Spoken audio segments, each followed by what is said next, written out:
Comment trouver la force dans la faiblesse? Chacun de nous traverse des moments où il se sent faible, physiquement, émotionnellement ou spirituellement.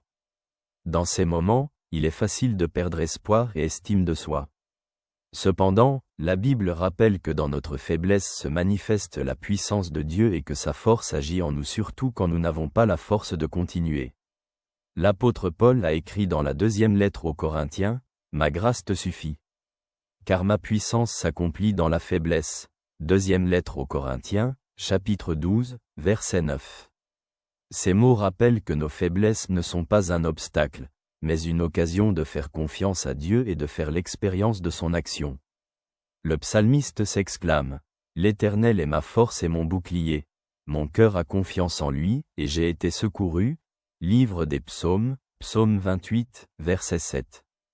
Son témoignage montre que la force vient de la relation avec Dieu, qui nous soutient dans les moments difficiles. La psychologie souligne que reconnaître ses faiblesses est la première étape du développement personnel. Accepter ses propres limites permet de nouer des relations plus profondes avec autrui et nous ouvre à l'aide extérieure, ce qui nous renforce émotionnellement et spirituellement. Comment trouver la force dans la faiblesse? Tout d'abord, reconnais tes limites et fais confiance à Dieu. Dans le livre d'Isaïe, il est écrit, « Il donne de la force à celui qui est fatigué, et il augmente la vigueur de celui qui est sans force. » Livre d'Isaïe, chapitre 40, verset 29. Croire que Dieu est notre force nous permet d'accepter notre propre fragilité. Deuxièmement, tourne-toi vers Dieu dans la prière. Paul écrit dans la lettre aux Philippiens, « Je puis tout par celui qui me fortifie. » Lettre aux Philippiens, chapitre 4, verset 13. La prière apporte la paix et rappelle que nous ne sommes pas seuls dans nos luttes. Troisièmement, cherche du soutien dans la communauté. Dans la lettre aux Galates, Paul encourage « Portez les fardeaux les uns des autres et accomplissez ainsi la loi de Christ. » Lettre aux Galates, chapitre 6, verset 2. En partageant nos faiblesses avec les autres, nous pouvons recevoir de l'aide et de la compréhension. Quatrièmement, rappelle-toi l'action de Dieu dans le passé.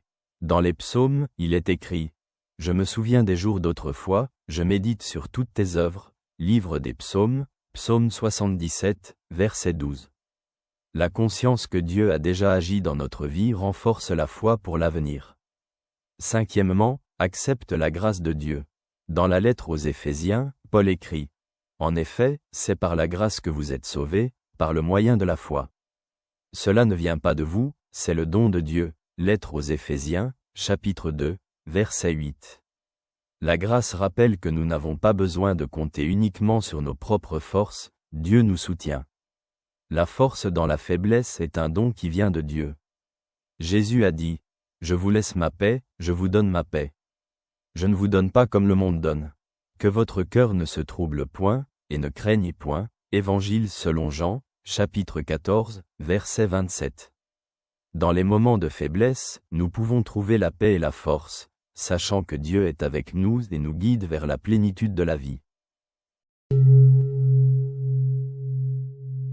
Je suis content d'avoir pu être avec toi. Salutations.